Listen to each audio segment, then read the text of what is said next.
diferentes asuntos del santuario.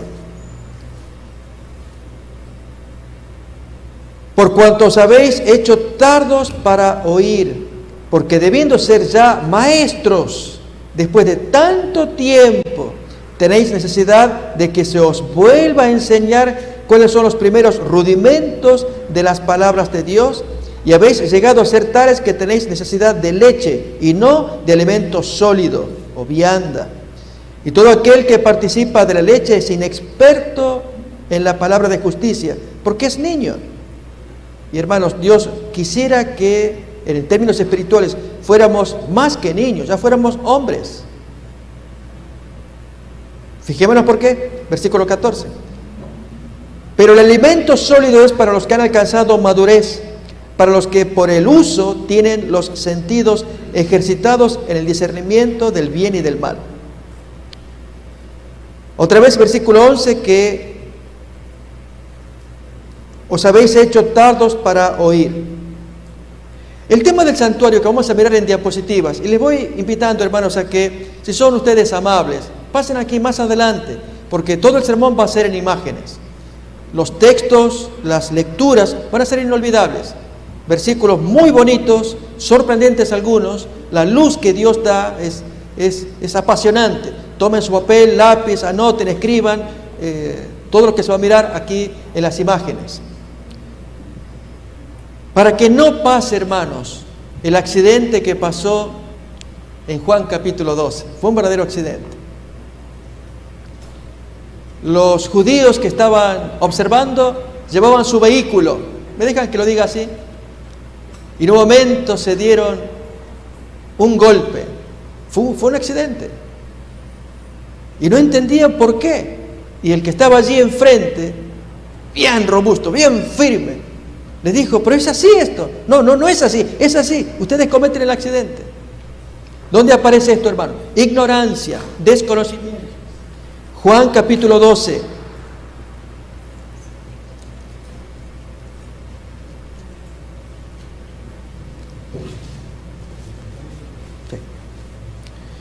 Versículo 32 en adelante.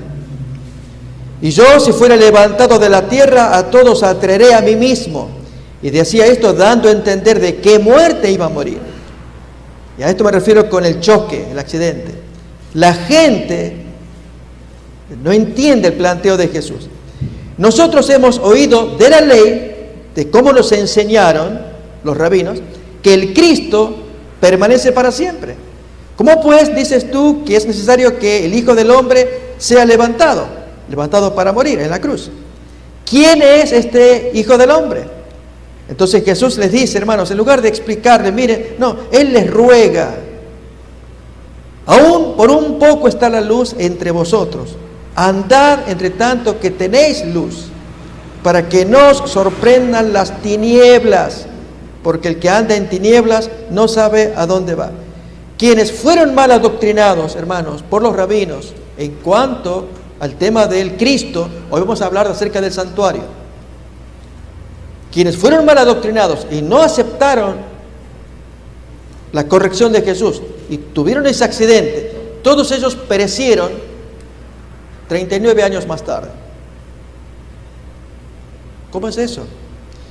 Jesús, si habla estas palabras y poco después acontece su muerte en el año 31, en el año 39, quienes no aceptaron al Cristo, quienes no se dejaron enseñar por Él, quien les decía la correcta interpretación del Cristo, es lo que les estoy diciendo. No es así. Discúlpame, el rabino me enseñó, nos dijeron que la ley, que el Cristo dura para siempre. ¿Qué es esto que tú nos enseñas?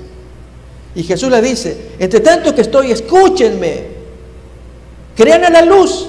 No, el rabino me dijo así, yo entendí así, hermano, y lo dejan en manos del rabino. Y ellos no estudian. En consecuencia, para esa gente, ¿quién es este señor? Pregunto. ¿Quién? Nadie. Un agitador. Y este señor les dijo, cuando vengan el sitio romano, recuerden, huyan. Cuando vino el año 66 y se cumplió literalmente, ¿qué ocurrió con toda esa gente que seguían al rabino que les dijo, el Cristo dura para siempre? ¿Qué pasó con esa gente? No les interesó de este don nadie, de este agitador, cualquier palabra. Este hombre dice y confunde. Si el rabino a mí me dijo tal cosa y él viene diciéndome otra versión, yo le prefiero seguir al rabino. Y hermanos, la salvación ellos se la perdieron en el año 66. ¿Se entiende? Sí, hermanos. Tenemos que entenderlo. Por lo tanto, tenemos que estudiar por nosotros qué dice la revelación, para que cuando acontezcan las cosas que deben acontecer, nos encuentre preparados. Y Jesús, si nos dice, y en el caso del santuario, y Pablo en particular, hay tanto que les quiero decir. Eso dice Pablo. Lo leemos otra vez. Y ya creo que ya en un ratito más están las imágenes y comenzamos entonces a mirar Jesús y los rituales judíos y el santuario en particular. Otra vez entonces, Hebreos capítulo 5, versículos 11 y 12, para que lo atesoremos, hermanos. No seamos negligentes. Y el tema de hoy intenta provocar, de modo que, vi esto y ahora esto hay que estudiarlo. Claro que sí, el santuario es provocativo. 11, 12, Hebreos 5. Acerca de esto tenemos, allí el apóstol habla, mucho que decir y difícil de explicar, por cuanto os habéis hecho tardos para oír, porque debiendo ya ser maestros, después de tanto tiempo, tenéis necesidad de que volvamos al comienzo otra vez, a lo básico. Así que, hermanos, que el tema que vamos a mirar sea un desafío para todos los que estamos aquí. Jesús y los rituales judíos y la doctrina del santuario en particular. La belleza que eso lleva para cada uno de nosotros. Vamos pues a poner las imágenes. Muy bien. Todos podemos leer, hermanos. Recuerden que el sermón va a ser lecturas e imágenes que ustedes pueden mirar en la pantalla. Y gracias por haberse acercado, porque así se aprecia mejor. Jesús creyó en el relato de la creación y en la causa y consecuencias que destruyeron la armonía original, el pecado y la dureza de corazón. Porque el texto bíblico, hermanos, dice así: Jesús respondiendo les dijo, ¿no habéis leído que el que los hizo al principio, varón y hembra, los hizo? Y dijo, por esto el hombre dejará padre y madre y se unirá a su mujer y los dos serán una sola carne.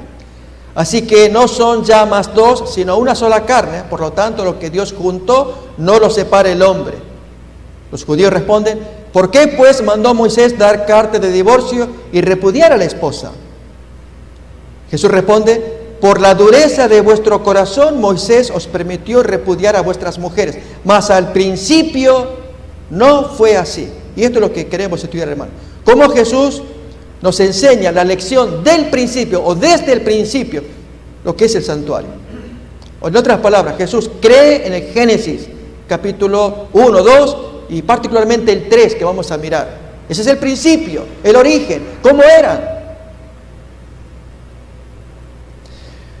La salvación vino representada por cobertura de pieles. Jehová Dios hizo al hombre y a su mujer túnicas de pieles y los vistió cuando ellos cometieron pecado. Descubren la vergüenza de su desnudez y Dios los cubre. Pero al cubrirlos dejó un mensaje. Escuché por ahí que algún predicador dijo que Dios mató al animal y le quitó la piel. No fue así, hermanos. No fue Dios, fue el hombre, Adán y Eva. Ellos toman el cuchillo y, hermanos, tener que matar al animal. El dolor de lo que eso significa. Pero ¿y por qué hacerlo? Porque el animal tenía algo valioso allí en él, su piel. Y entonces Dios sí luego despelleja al animal y viste a Adán y Eva para enseñar un mensaje. ¿Cuál era? Voy a invitar a los hermanos a que me busquen el texto de Romanos capítulo, les digo ahora, acerca del efecto de la vestidura, capítulo 13. ¿Recordamos? Adán y Eva estaban avergonzados por causa de su desnudez, por el pecado cometido. Había que taparles la desnudez. Y el animal tenía algo precioso que era la piel. Adán mató al animal, chorreó sangre, Adán vio eso, y ahora entonces con la piel cubre Dios. Bueno, miremos el significado que trae la Biblia. capítulo 13, versículo 13 y 14. Andemos como de día, honestamente, no en glotonerías y borracheras, no en lujurias y lascivias, no en contiendas y envidia, sino vestíos del Señor Jesucristo y no proveáis para los deseos de la carne. La piel del animal, el cordero o el animal sacrificado, no solamente representaba a Jesús, la piel de él también. Al cubrirlo representaba la cobertura de Jesús. Era un símbolo. Y eso tenían que aprender. Vestíos del Señor Jesucristo y no proveáis para los deseos de la carne. Romanos 13, 14. La salvación también requería sangre. Abel trajo también de los primogénitos de sus ovejas, de lo más gordo de ellas. Y miró Jehová con agrado a Abel y a su ofrenda, pero no miró con agrado a Caín y a su ofrenda, pues él traía del fruto de la agricultura. Y la sangre de un animal no es lo mismo que la sangre de la uva o de la sandía. La uva y la sandía son frutas ricas, pero no representa el símbolo que Dios quería.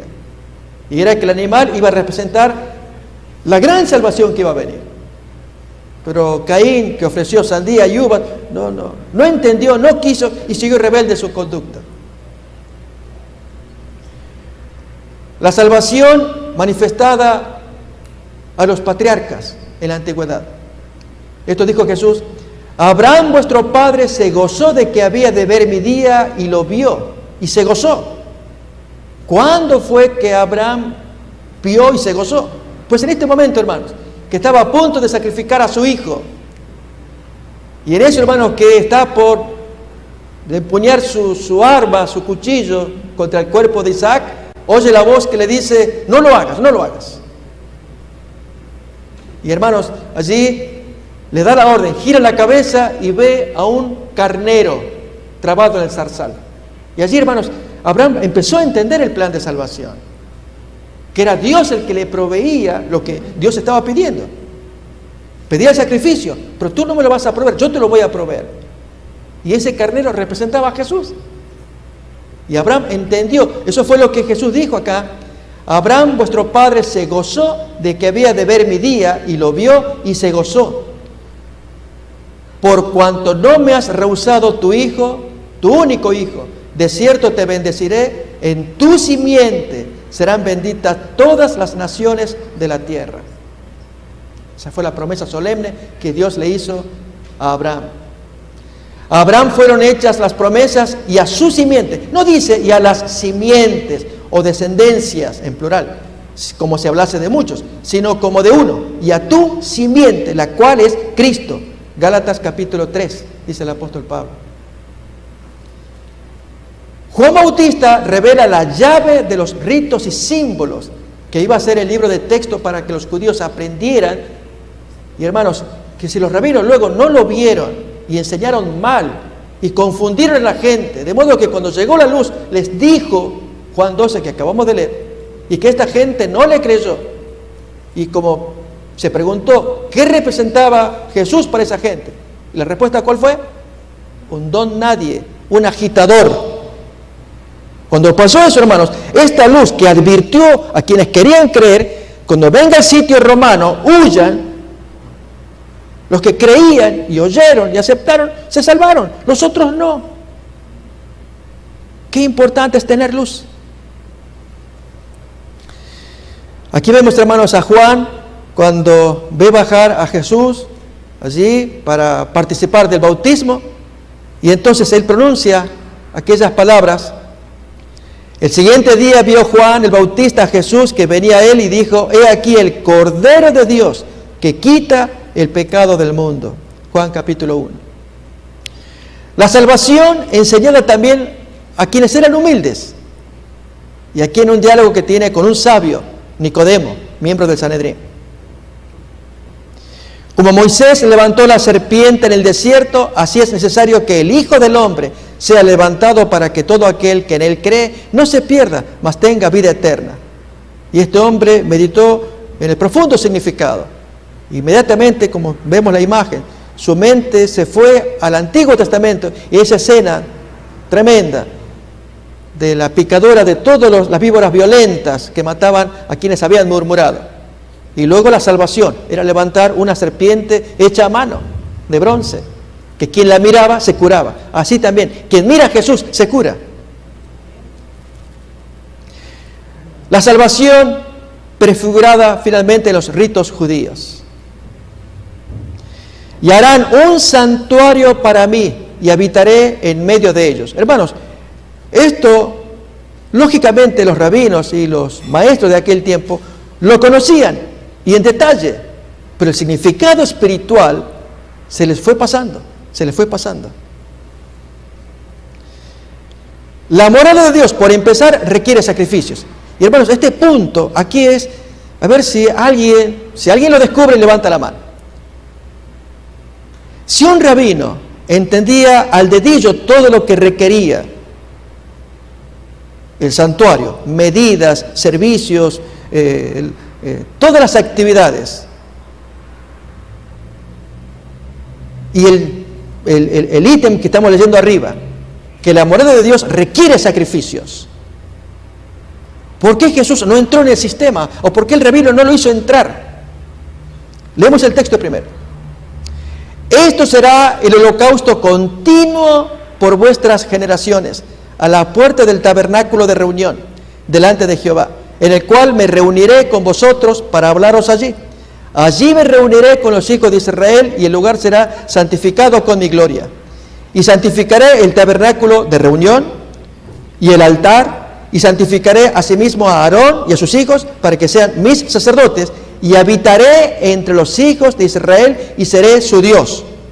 ¿Dónde? En un lugar donde se oficia sangre. Si un rabino conocía todo esto, la pregunta es, ¿por qué Jesús no fue reconocido, no entró en el sistema? Se lo vio ajeno. Hay una razón.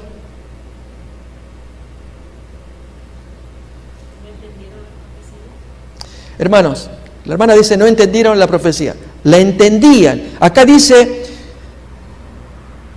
que este lugar se debe celebrar holocausto continuo, permanentemente, por vuestras generaciones, a la puerta del tabernáculo de reunión, delante de Jehová. Ahí yo me reuniré y de ahí yo les voy a hablar. Será santificado con mi gloria. Yo voy a santificar el tabernáculo, el altar, a los sacerdotes, ahí voy a habitar yo. Tiene que haber holocausto continuo. Pero Jesús no logra entrar en el sistema. ¿Por qué? O el rabino no lo hace meter al sistema. Hay una razón. Y eso es una lección para nosotros, hermanos. Porque el rabino dice, acá dice sacrificio, y vamos a darle sacrificios. Si él pide sacrificios, a ver si se apacigua con sacrificios. Y ustedes me corrigen. ¿Qué más? ¿Qué falta con eso? ¿Dónde está el problema? Hermanos, como que Dios se apacigua con animales. Muy bien, gracias mi hermano. Y gracias por haberse acercado y ella dio en la tecla. Se volvió rutinario, frecuente. Dios se apacigua con animales. Y Jesús le diría, ¿pero qué estás diciendo? Es que acá el texto dice acá, Jesús, léelo bien. Esto será holocausto continuo por las generaciones, permanentemente, que de ahí Dios habla. Así que tenemos que tener siempre santuario, siempre tabernáculo, siempre un carnero. Así Dios se va a comunicar con nosotros. ¿Se entiende? Hermanos, perdieron el significado. Y esa es la lección que nos puede pasar a nosotros. Pastor, no, ¿cómo vamos a perder? Hermanos, si perdemos de vista a Jesús, perdimos todo. Aunque tengamos todo. Porque el texto acá está diciendo que es verdad. Habla de sacrificios, pero era un símbolo que conduce a la luz que estaba delante de ellos. Y ellos no vieron la luz, vieron el símbolo y se quedaron ahí. Y se perdieron. Hermanos, tú y yo podemos tener los 10 mandamientos, las 28 creencias, la iglesia y aún el satélite. Pero si no tenemos a Jesús, perdimos todo. Comulgamos con Él, vivimos con Él, vivimos para Él, pensamos en Él. Ese fue el gran conflicto de los judíos. Por eso se le llama que Jesús fue la piedra de tropiezo. Y lo va a hacer para el pueblo adventista también, hermanos. Lo va a hacer. Por eso se habla de una gran apostasía que va a ocurrir. Y como lo queremos evitar, por lo menos en esta iglesia, hermanos, Ya se dijo, si se está estudiando los 40 días de Isaías 53, hagámonos un esfuerzo, vengamos, estudiemos, que Jesús se meta de alguna forma acá. No alcanza la doctrina. Es el Señor. Mira y hazlos conforme al modelo que se te ha sido mostrado en el monte. Mandato que da el Señor en Éxodo 25. Y entonces comienza la descripción del santuario. Fijémonos, hermanos, tengamos una visualización de cómo se compone. Ahí tenemos el tabernáculo que está allí en el interior y todo lo que lo va a rodear se le va a llamar atrio. Vamos a verlo con más descripción, más detalle. Ahí lo tenemos. Fijémonos, el atrio está del lado derecho, la entrada era... ¿Alguien recuerda de dónde era, de qué punto cardinal era la entrada? De este, allá, este, oeste, norte o sur. Muy bien, desde el oeste. Porque cuando se entraba desde el oeste, muy bien, le daba la espalda al sol. Entonces no era la entrada mirando al este, mirando al sol, era dándole la espalda al sol. Entonces allí era, desde ahí entonces mirar en dirección, cómo tenía que ser, como aparece acá en el mapa. Entonces tenemos los muebles que ya se irán describiendo. Las grandes partes son el atrio, que es lo que sería el patio. Luego entonces el lugar santo, que era el primer departamento, y hacia el fondo, cerrado por una cortina, el lugar santísimo. Describamos el atrio. Ahí vemos el altar de los sacrificios, donde se hacía el sacrificio. El texto que dice: harás también un altar cuadrado de madera de acacia de 5 codos de lado, están las medidas ya en nuestro lenguaje, y de 3 codos de altura. Le harás cuernos en sus 4 esquinas, que serán parte del mismo altar, y lo cubrirás de bronce. Pero fijémonos el significado que ello traía. En el antiguo pacto, en el altar, se producía lo siguiente: matarás el becerro delante de Jehová a la puerta del tabernáculo de reunión, y de la sangre del becerro tomarás y pondrás sobre los cuernos del altar con tu dedo, y derramarás toda la demás sangre al pie del altar. Tomarás también toda la grosura que cubre los intestinos, grosura de sobre el hígado, etc., y lo quemarás sobre el altar. Pero la carne del becerro y su piel y su estiércol los quemarás a fuego fuera del campamento. Es ofrenda por el pecado. Y hermano, cuando el judío practicaba, y como se dijo, rutinariamente, y perder el significado, creyendo que así Dios se apacigua, de ninguna manera. Porque el Nuevo Testamento, hermanos, enseña el significado. Miren, la misma sangre, pero de Cristo ahora, frente al sistema viejo. Porque si la sangre de los toros y de los machos cabríos y las cenizas de la becerra rociadas a los inmundos santifican para la purificación de la carne, según el santuario de los judíos, ¿cuánto más la sangre de Cristo, el cual mediante el Espíritu Eterno se ofreció a sí mismo sin mancha a Dios, limpiará vuestras conciencias de obras muertas para que sirváis al Dios vivo? Mientras que en el sistema judío se llama purificación de la carne, pero no logra solucionar el problema. Aquí es la purificación del alma. ¿Qué ocurre con el altar de sacrificio en el Viejo Testamento? Igualmente hizo el altar del holocausto de madera de acacia. Hizo sus cuernos a sus 4 esquinas, los cuales eran de la misma pieza, y lo cubrió de bronce. Hizo asimismo todos los utensilios del altar, calderos, tenazas, etc. Todos sus utensilios los hizo de bronce. E hizo para el altar un enrejado de bronce, de obra de rejilla. También fundió 4 anillos, etc. Ahora, hermanos, el Apocalipsis da un nuevo significado.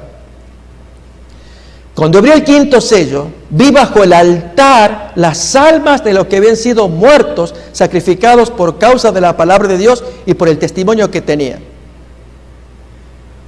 Qué paradoja, hermanos. Aquel judío persiguiendo, noten, vamos a tomar a Saulo de Tarso, cuando él era perseguidor, o cuando martirizaron a Esteban, que luego de hacer semejante acto, año 34, día después van a celebrar su sacrificio en el altar, ignorando que Este texto de Apocalipsis 6 habla de que matar a los santos era, a la vista de Dios, derramar la sangre bajo el altar. Lo leemos completo. Cuando abrió el quinto sello, vi bajo el altar las almas de los que habían sido muertos, sacrificados por causa de la palabra de Dios, entre ellos Esteban, y por el testimonio que tenían. Y clamaban a gran voz, diciendo: ¿hasta cuándo, Señor, santo y verdadero, no juzgas y vengas nuestra sangre en los que moran en la tierra? Fíjense, hermano, esa paradoja, esa contradicción. El mismo sacerdote que dio la orden: maten a Esteban, apedréenlo. Y el hombre luego va a dirigir el servicio en el altar, allí, que derramen sangre y que Dios vea mi sacrificio. Cuando Dios me está diciendo: tú no te das cuenta, tú derramaste sangre que voy a pedir cuentas en el altar, pero un altar, hermanos, que aquí Dios pone en el cielo. Un altar, de hecho, hermanos, figurado porque la sangre fue derramada acá en la tierra. Pero a la vista de Dios, cómo Dios mira esas cosas. Entonces, ese tipo de contradicción es la que tenemos que estar muy atentos, que no nos llegue a pasar a nosotros como pueblo de Dios. David y Salomón. Muy bien. El caso de David, que había derramado mucha sangre violenta, y Salomón iba a iniciar este servicio. Y hermanos, gente violenta derramando sangre, como el caso de Esteban, derramando sangre y luego sirviendo. Muy bien, avanzamos. Siguiente mueble, vimos entonces el altar, los sacrificios, el altar mismo, y ahora el lavacro o lavado o fuente para el lavado. También tiene significado. Y el judío se lavaba, hermanos, a veces ignorando qué estaba haciendo. Ahora también una pila de bronce con su base de bronce para el lavado, la pondrás entre la tienda de la reunión y el altar y pondrás agua en ella. En ella Aarón y sus hijos lavarán sus manos y sus pies. Se lavarán cuando vayan a entrar en la tienda de la reunión, para que no mueran. Y cuando vayan a llegarse al altar para presentar al Eterno la ofrenda encendida. Pero miremos el significado también. También hizo la fuente de bronce, que es esta que estamos hablando, y su base de bronce de los espejos de las mujeres que velaban a la puerta del tabernáculo de reunión. Pero ahora entonces el agua y el espejo en el Nuevo Testamento. Así que, hermanos, teniendo libertad para entrar en el santuario por la sangre de Jesucristo, por el camino nuevo y vivo que Él nos abrió a través del velo, esto es de su carne, y teniendo un gran sacerdote sobre la casa de Dios, acerquémonos con corazón sincero, en plena certidumbre de fe, purificados los corazones de mala conciencia y lavados los cuerpos. Para eso estaba aquel lavacro, esa pila. Nos acercamos lavados de los cuerpos. Pregunto, hermanos, ¿cuándo lavamos nuestros cuerpos? En el bautismo. Muy bien. En el bautismo lavamos nuestros cuerpos y ya luego periódicamente mediante la Santa Cena el lavado de los pies. Pero miremos más todavía en cuanto a los espejos. Por tanto, nosotros todos, mirando a cara descubierta como en un espejo la gloria del Señor, de Jesús, somos transformados de gloria en gloria en la misma imagen como por el Espíritu del Señor. El atrio, pero ahora revelado en el Apocalipsis. Entonces me fue dada una caña semejante a una vara de medir y se me dijo: levántate y mide el templo de Dios, mide el altar, que era el altar del incienso, el altar interior. Ahora vamos a ver el otro altar. Eran dos altares, uno exterior, que era el de bronce, el de los sacrificios, y el otro donde no había que hacer sacrificios, el interior, que era solamente para oración. Eso ya vamos a mirar. Pues mide el templo de Dios y el altar del incienso y a los que adoran en él. Pero el patio o el atrio que está fuera del templo, déjalo aparte, no lo midas, porque ha sido entregado a los gentiles y ellos hollarán la ciudad santa 42 meses. El patio pues va a representar a la iglesia santa, pero los gentiles la pisotean. Una profecía que ocurrió durante 1260 años. Lugar santo ahora. Vamos metiéndonos más hacia adentro de ese santuario, de ese templo. Los mobiliarios del lugar santo. Tenemos primeramente la mesa con los panes de la proposición. Esta mesa quedaba hacia el lado norte. Tenemos el candelabro, que geográficamente estaba orientado hacia el lado sur. Y entonces, más hacia adentro, el altar del incienso, que incluye también el incensario. El lugar santo, y ahí tenemos ya más descripción. La mesa con los panes de la proposición, el candelabro y el altar del incienso, y a continuación la cortina. Y aquí entonces están los versículos, pero están muy chiquitos, que no los vamos a mirar, solamente para visualizar y que se vaya grabando la imagen, es lo que importa. Pero están los versículos probatorios de la función que tenía cada uno de estos muebles dentro del lugar santo. Lugar santísimo ahora, lo metemos más adentro. Y esta es la parte que era neurálgica, el centro. Había un solo mueble, que era el cofre, un mueble combinado. El cofre que traía los 10 mandamientos. Primeramente, arriba, una tapa que se llamaba propiciatorio. Allí en esa tapa, hecha de oro, estaba hecho también, labrado muy primorosamente, 2 ángeles, como miramos en la imagen. Y entonces con un ala tocaban uno al otro, y allí, y con la otra ala se cubrían, y entonces quedaba un hueco. Y a través de ese hueco se producía la gloria de Dios, la Shejina, y Dios les hablaba. Vamos a ver los textos. Y harás un propiciatorio de oro fino, cuya longitud será de 2 codos y medio, y su anchura de codo y medio. Y pondrás el propiciatorio encima del arca, y en el arca pondrás el testimonio que yo te voy a dar, los 10 mandamientos. Los querubines, harás también 2 querubines de oro, labrados a martillo, los harás en los extremos del propiciatorio. La Shejina. Y cuando entraba Moisés en el tabernáculo de reunión para hablar con Dios, oía la voz que le hablaba de encima del propiciatorio que estaba sobre el arca del testimonio, de entre los 2 querubines, y hablaba con él. El arca con las tablas de la ley. Harán también un arca de madera de acacia, fundirás para ella 4 anillos en los extremos, que pondrás en sus 4 esquinas, 2 anillos de un lado y otros 2, y poner varas, y así poder trasladarse. Hay un caso, hermanos, interesante en la Biblia cuando este arca, en momentos en que había mucho pecado en Israel, especialmente por causa de los hijos de Elí, Ofni y Finés, esa arca fue robada. Y entonces cuando fue recuperada, una cosa preciosa, quedó en una familia por un tiempo y finalmente se la quiso traer al lugar para que quede establecida.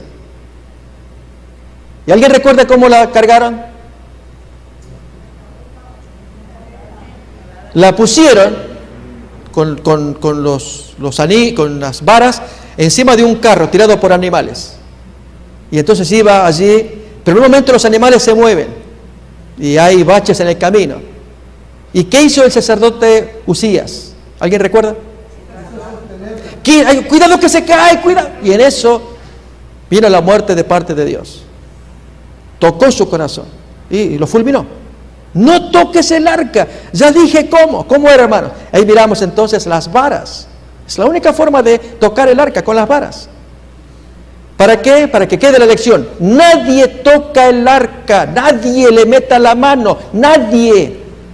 Y hermanos, lamentablemente esto no se ha respetado hasta el día de hoy. Han toqueteado los mandamientos de Dios. Y esto lo conocemos. Avanzamos. Acá tenemos la descripción ya del lugar santo y santísimo y los muebles. La mesa con los panes de la proposición, por un lado, y la aplicación del Nuevo Testamento. Jesús le dijo: yo soy el pan vivo que descendió del cielo. Si alguno comiere de este pan, vivirá para siempre, y el pan que yo daré es mi carne, la cual yo daré por la vida del mundo. El candelabro, o menorá, es el artefacto con 7 brazos, y había que encenderlos, y se mantenían encendidos. Pero Jesús dijo: yo soy la luz del mundo. El que me sigue no andará en tinieblas, sino que tendrá la luz de la vida. El último versículo, tratando de abreviar. El altar del incienso. Y el sacerdote pondrá de esa sangre sobre los cuernos del altar del incienso aromático que está en el tabernáculo de reunión delante de Jehová. Ambos altares tenían en sus 4 extremos unos cuernos de animales que se incrustaban, y cuando se hacía la operatoria, se tocaba con la punta de los dedos la sangre de los cuernos de ambos altares. Traía un significado. ¿Cuál es? El versículo que aparece abajo, al final. El pecado de Judá escrito está con cincel de hierro y con punta de diamante. Esculpido está en la tabla de su corazón y en los cuernos de sus altares. Allí entonces, al volcarlo con sangre, allí iba el pecado que se había transferido, que ahora vamos a mirar también. Otro ángel vino entonces y se paró ante el altar con un incensario de oro, y se le dio mucho incienso, ya que estamos con el incienso, para añadirlo a las oraciones de todos los santos, sobre el altar de oro que estaba delante del trono. Y la mano del ángel subió a la presencia de Dios, el humo del incienso, con las oraciones de los santos. Pregunto, hermanos, si tú estás con profunda intensidad y necesidad, lógicamente, primeramente por nuestras necesidades personales, que las tenemos, privadas y en algunos casos dramáticas, y tú oras, pero cuánto más, hermanos, cuando oramos por situaciones eclesiásticas y aún mundiales, que se predique la palabra y nos unimos a orar. La oración sube, pregunto, ¿sube a Dios? Busquen el texto, ahí está el texto, hermanos. Miren el texto, que se acaba de, por eso si están más cerca lo van a poder apreciar mejor. Está en el último del lado derecho. ¿Sube la oración? No. ¿Por qué? Porque la oración le falta olor. Si no tiene olor, no sube la oración. La oración por sí no sube. Pastor, a ver, no, entonces me está cambiando los tantos. Sí, te voy a cambiar los tantos. A ver, pastor, entonces no entiendo. No me dan ganas de orar si usted me dice que no sube la oración. No sube, hermanos. Y en algunos casos no sube porque cuando oramos, no voy a dar nombre ni nada, ni busquen nombre, hermanos. Solamente ustedes presten atención, no en el otro, presta en ti. Si tú no le pones aroma, no sube. ¿Qué es? Que tú ores en el nombre de Cristo, que es el incienso que eleva la oración. De otro modo no sube. Hermanos, cuando a veces oramos, hay hermanos que dicen, Padre, te pido que tú te acuerdes, mira, mi hijo, mi hija, conoce mi problema, y yo te pido amén. Hermanos, esa oración salió de la boca y cayó en la tierra, porque no llevó incienso. ¿Cuál es el incienso? El nombre de Cristo, por cuyo nombre, por cuya mediación llega la oración al cielo, pero a veces lo hemos olvidado. Otra vez el texto, hermanos. Noten acá, ahí está nuevamente. Otro ángel vino entonces y se paró ante el altar con un incensario de oro, y se le dio mucho incienso, mucho aroma, mucho olor, para añadirlo a las oraciones de todos los santos, sobre el altar de oro que estaba delante del trono. Y de la mano del ángel subió a la presencia de Dios el humo del incienso con las oraciones de los santos. ¿Se ve, hermanos? Oremos, claro que sí, pero entonces que nuestra oración vaya perfumada con el nombre de Cristo, con el sacrificio que Él hizo en nuestro favor. Nunca olvidemos eso. Es más, hermanos, cuando oremos seamos enfáticos. Señor, te lo pido, no porque yo tenga mérito, no, ¿quién soy yo? Te lo pido porque al lado tuyo hay alguien que el nombre de Él, yo sé que a ti te afecta. Háganlo enfático, hermanos. No porque Dios lo necesite, porque nosotros necesitamos que eso sea enfático. Orar en el nombre de Jesús es meterle incienso a nuestras oraciones. El arca del pacto, hermanos. Y pondrás el propiciatorio encima del arca, y en el arca pondrás el testimonio que yo te daré. Y de allí me declararé a ti y hablaré contigo de sobre el propiciatorio, de entre los 2 querubines. Recordamos la Shejinah que se dijo. Y el templo de Dios fue abierto en el cielo, y el arca de su pacto se veía en el templo. Y hubo relámpagos, voces, truenos, un terremoto y grande granizo. Así como el templo de la tierra, así también hay un templo en el cielo, del cual Dios nos va a hablar. Y de allí, hermanos, de medio de donde Él mora con tantos querubines, sale la voz. Él que está sentado sobre su trono. La ley es asiento donde Él está. Y que se comunique con su pueblo. Y que el pueblo defienda el asiento. Dicho de otra manera, hermanos, más fácil y más rápido de entender. Hay gente que le quiere mover el piso a Dios. Moverle el asiento. ¿Se entiende? Dios está sentado sobre su trono, donde está la ley. Y eso es inamovible. Y quiere que su pueblo entienda eso y lo enseñe, lo predique y lo viva. Los departamentos del santuario. Acá tenemos varios versículos, hermanos. Algunos poquitos nomás vamos para tratar de abreviar y avanzar. Ahora bien, el primer pacto tenía ordenanza de culto y su santuario terrenal, pues el tabernáculo estaba dispuesto así. En la primera parte, llamada el lugar santo, estaban el candelabro, la mesa y los panes de la proposición que ya miramos. Tras el segundo velo del tabernáculo estaba el lugar santísimo, también miramos. La función, y vamos a ir abreviando, hermanos, porque quisiera avanzar más para que en todo caso, si en otro momento podemos ver con más detalle. La función y significado de los servicios del departamento. Esto sí, el sumo sacerdote en el antiguo pacto. Todo sumo sacerdote elegido de entre los hombres es constituido a favor de ellos para presentar ante Dios ofrendas y sacrificios por los pecados. Debe poder compadecerse de los ignorantes extraviados, pues que él también está rodeado de flaqueza. Por eso debe ofrecer por los pecados propios como por los del pueblo. Nadie toma para sí esa honra sino el que es llamado por Dios, como lo fue Aarón. Pero en el nuevo pacto, miremos lo que Dios dice de Jesús. Tampoco Cristo se confirió a sí mismo la dignidad de ser sumo sacerdote, sino que se la confirió Dios, quien le dijo: tú eres mi hijo, yo te engendré hoy. Como también dice en otro lugar: tú eres sacerdote para siempre, según el orden de Melquisedec. En los días de su vida terrenal, Cristo ofreció ruegos y súplicas con gran clamor y lágrimas al que lo podía librar de la muerte. Y fue oído por su reverente sumisión. Aunque era hijo, por lo que padeció, aprendió la obediencia. Y perfeccionado vino a ser una fuente de eterna salvación para todos los que obedecen. Y fue declarado por Dios sumo sacerdote, según el orden de Melquisedec. Los servicios. Había un servicio diario, donde los sacerdotes entran continuamente para oficiar los servicios del culto.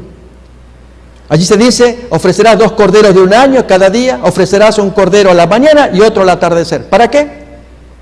Para que el pueblo esté cubierto en la mañana y en la tarde, hoy, mañana, en la mañana y en la tarde, tercer día, mañana y tarde, sucesivamente, a lo largo del año. Dios ordenaba: cubran a toda esa gente pecadora. Hermanos, qué paciencia y qué amor de parte de Dios. Pero había algo más. Mientras yo lo voy cubriendo, ustedes, los culpables, luego que fue reconocido su pecado, lo estudiamos anoche, la gente tenía que abrir su mente para entender qué era la rebelión que se cometía contra Dios. Levítico 4. Ellos ahora hagan su parte mientras yo lo voy cubriendo. Hagan ustedes. Pero aquí, hermanos, que en el último día del año, ahora, Dios pedía cuentas a todos. ¿Quiénes son los que se aprovecharon mañana y tarde, todo el año, y trajeron sus respectivos sacrificios por los pecados cometidos?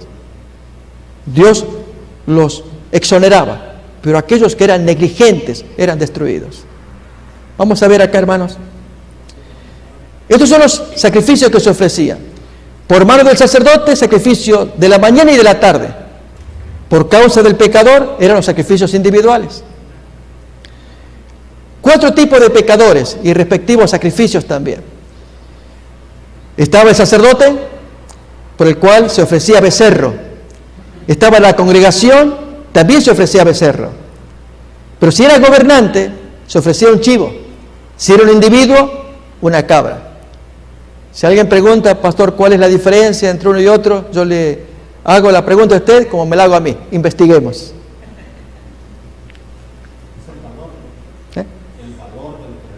Muy bien. El valor, pero además, hermanos, siempre va a ser distintos animales, pero que entrañan sangre.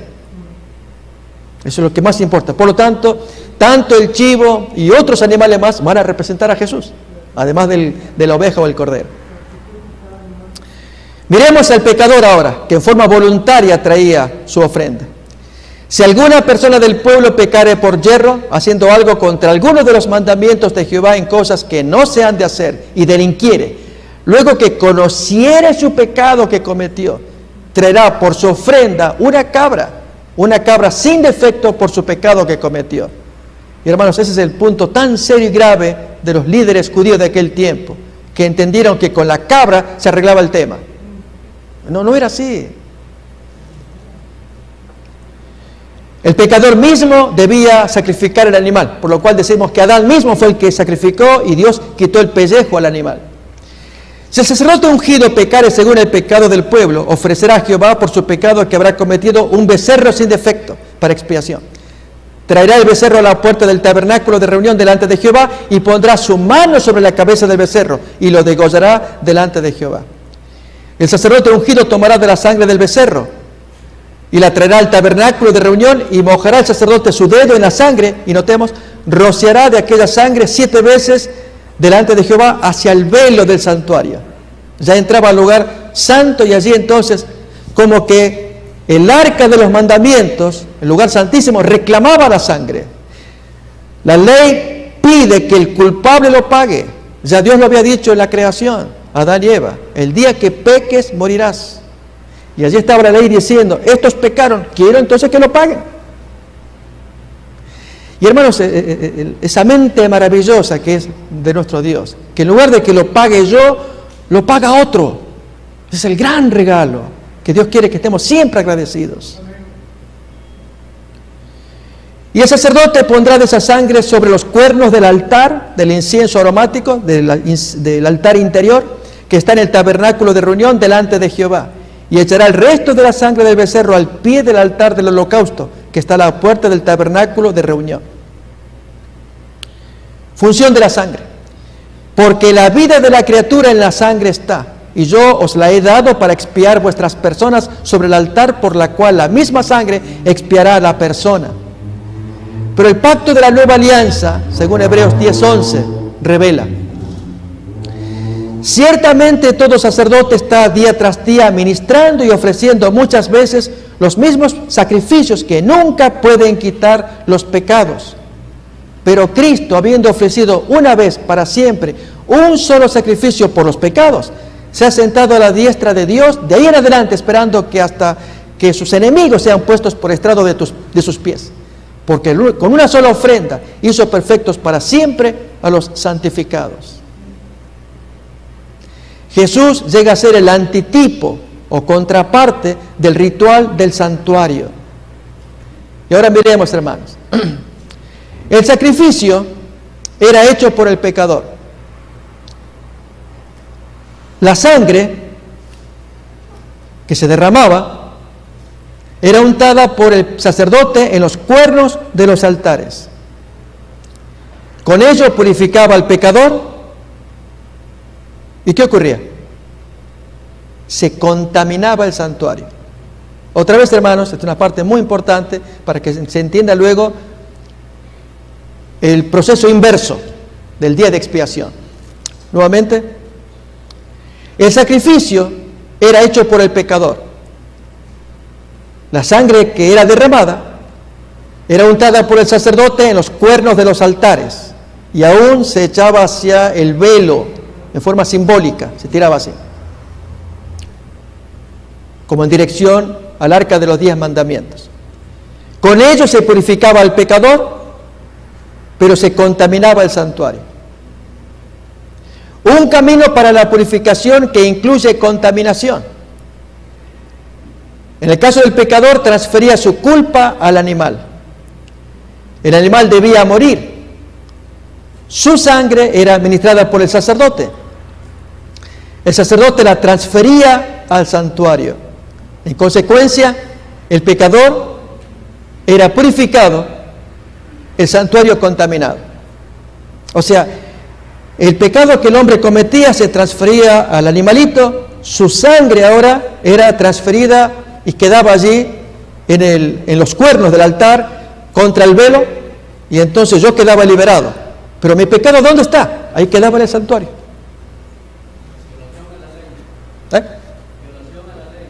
La violación de la ley, la satisfacción de la violación de la ley había sido completada. Sin derramamiento de sangre no hay salida, no hay solución, no hay remisión. Pero entonces ahora viene el proceso inverso. Había que limpiar el santuario. Y al limpiarlo, hermanos, se saca esa culpa, esa sangre simbólica, hermanos. Sacarla y mandarla a otra parte. Ya el hombre estaba limpio, pero había que sacar eso. Miramos. En el mes séptimo, a los 10 días del mes, afligiréis vuestras almas, y ninguna obra haréis, ni el natural ni el extranjero que mora entre vosotros. Porque en este día se hará expiación por vosotros, y seréis limpios de todos vuestros pecados delante de Jehová. Y hará la expiación, notemos ahora, por el santuario, por el tabernáculo de reunión, será expiación por el altar, por los sacerdotes, por todo el pueblo. Limpiar todo, una vez al año, lo que se llamaba el día de expiación. Para ello se traían 2 machos cabríos. Después tomará los 2 machos cabríos y los presentará ante el Eterno a la entrada de la tienda de reunión. Y Aarón echará suertes sobre los 2 machos cabríos, uno para el Eterno, el otro para Azazel, que significa partida. Ese es el significado de la palabra. Tomará el macho cabrío que tocó en suerte al Eterno.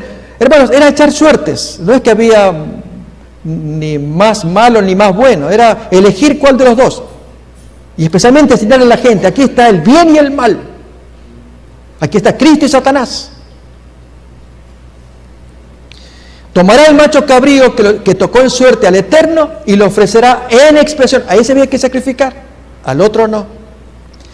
Pero el macho cabrío que tocó en suerte para Azazel, y en este caso va a ser para echarlo la partida, para Satanás, lo presentará vivo ante el Eterno para efectuar la reconciliación sobre él y enviarlo al desierto a Azazel. Y ese nunca era sacrificado. ¿Qué significaba esto? Vamos a ver entonces los 2 machos cabríos. Uno es el primero, al que llamamos chivo expiatorio. Representa a Jesús. Era elegido para Jehová y era sacrificado. El otro chivo, llamado chivo emisario, chivo que hay que sacarlo, representa a Satanás. Era elegido para Azazel y era expulsado, nunca sacrificado. ¿Cómo se producía esto? Acá están los 2, el número 1, si miramos ahí, los 2 chivos. Y ves que escoger en suertes. Después tomará los 2 machos cabríos y los presentará delante de Jehová a la puerta del tabernáculo de reunión. Y echará suertes a Aarón sobre los 2 machos cabríos, una suerte por Jehová y la otra suerte por Azazel. Hasta el día de hoy, Azazel en la literatura judía significa Satanás. Ellos usan esa expresión para Satanás. Punto 2. ¿Qué se hace ahora? Después tomará un incensario lleno de brasa de fuego del altar de delante de Jehová y sus puños llenos del perfume aromático molido y los llevará detrás del velo. Recordemos, hermanos, oración con incienso. Que esto agrade a Dios, lo que vamos a hacer. Dios lo había provisto, pero Él quería, hermanos, que el corazón esté limpio, consagrado, con aroma. Y nosotros, hermanos, nos echamos perfume. Creo que nadie vino acá a esta iglesia sin echarse algún perfume, ¿sí o no? Hermanos, el perfume que tú te eches, el perfume de Cristo es lo que a Dios le apasiona. Eso metámoslo en la cabeza. Siempre es así. Y pondrá el perfume sobre el fuego delante de Jehová, y la nube del perfume cubrirá el propiciatorio que está sobre el testimonio para que no muera. Quiero que allí esté todo perfumado, nada menos que el propiciatorio. El hombre entraba allí, el sumo sacerdote entraba allí donde el arca, y échale perfume, para que todo esté, hermano, wow, que huele rico. Ese es simbólico. Y lo que importa es eso. Es que todo esto, hermanos, tiene que estar allí Jesús, el incienso. Él es el incienso. Para que lo llene todo. ¿Qué sigue a continuación? Ya se hizo el segundo paso. El incienso en el lugar santísimo. Ahora viene el sacrificio del primer chivo. Después degollará el macho cabrío en expiación por el pecado del pueblo. Siguiente paso, número 4. Y llevará la sangre detrás del velo adentro y hará de la sangre como hizo con la sangre del becerro que había sacrificado al comienzo, y la esparcirá sobre el propiciatorio y delante del propiciatorio. Así purificará el santuario. ¿Qué ocurría entonces? Sacrificaba el chivo y se recogía en una taza, se entraba, ahora se entra adentro y desde adentro comienza él a poner sangre en las partes y con esa sangre se va limpiando todo, todo. Que si se limpia el arca de los 10 mandamientos, se limpia aquí el altar del incienso, se va a limpiar el otro altar, se limpia todo. ¿Se limpia? ¿De qué? De pecados. Recuerden que el texto decía que en los cuernos están grabados los pecados. Sacarle los pecados. ¿Y dónde están ahora? ¿Dónde están? Sobre el sumo sacerdote. Él los está cargando. ¿Y qué hace ahora? Traigan al otro chivo vivo. Y entonces ahí cargar todo y sacarlo afuera. Miremos. Paso 5. Cuando hubiere acabado de expiar el santuario y el tabernáculo de reunión y el altar, hará traer el macho cabrío vivo y pondrá a Aarón sus 2 manos sobre la cabeza del macho cabrío vivo y confesará sobre él todas las iniquidades de los hijos de Israel, todas sus rebeliones, todos sus pecados, poniéndolos así sobre la cabeza del macho cabrío vivo, de todo el año, era una sola vez al año. ¿Y qué pasaba después? Y lo enviará al desierto por mano de un hombre destinado para esto. Y aquel macho cabrío llevará sobre sí todas las iniquidades de ellos a tierra inhabitada y dejará ir al macho cabrío por el desierto y que ahí se vaya. Y el hombre incluso al volver, él venía a lavarse las manos, su cuerpo, porque estaba contaminado. Ahora sí, hermanos, miremos. Dijimos el significado opuesto. El macho cabrío expiatorio representa a Jesús. Era tomado por el sumo sacerdote. Él sacrifica el macho cabrío y lleva su sangre al lugar santísimo. Con ello carga la sangre en un tazón, purifica el santuario, pero contamina a él mismo. Al ir limpiando, haciendo el servicio, se va limpiando, pero él lo va cargando. Toda aquella culpa viene sobre él. El sumo sacerdote, cargando la sangre del macho cabrío, entraba al lugar santísimo y la asperjaba sobre el arca para purificar el santuario, y salía llevando todos los pecados sobre sí. Miremos más. El sumo sacerdote sale del lugar santísimo cargando todos los pecados del año. Se enfrenta ahora al macho cabrío vivo. Pone sus manos sobre el chivo vivo, emisario, y transfiere los pecados sobre él. No era sacrificado, sino expulsado al desierto. Representa a Satanás cargando los pecados de todos los redimidos. Con ello se purifica el pueblo, ya quedó purificado el santuario, el campamento, todo quedó limpio. Pero hermanos, hay alguien que la tiene que pagar, simbolizado en el chivo vivo, Satanás. Él con sus demonios, cuando tienen que ser destruidos. Hermanos, si Dios tiene algo es contra Satanás.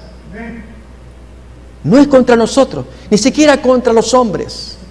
Porque cuando reúne el día del juicio final, a los malos le dice: y vosotros, malditos, id al fuego preparado para el diablo y sus ángeles. El fuego fue preparado para Satanás, no para el hombre. Pero si el hombre no se arrepiente, también corre la suerte de Satanás.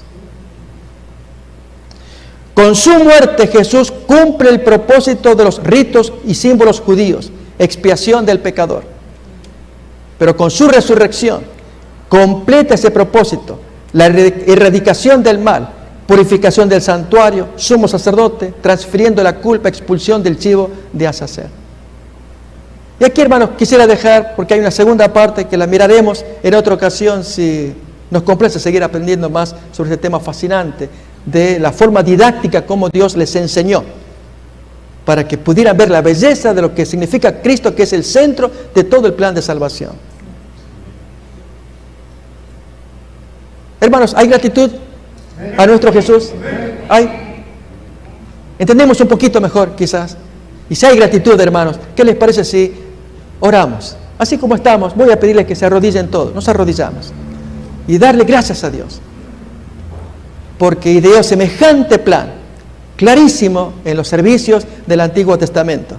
Pero especialmente porque Jesús llega a ser el centro, en todo sentido, hermano, todo sentido. Y Dios quiere que seamos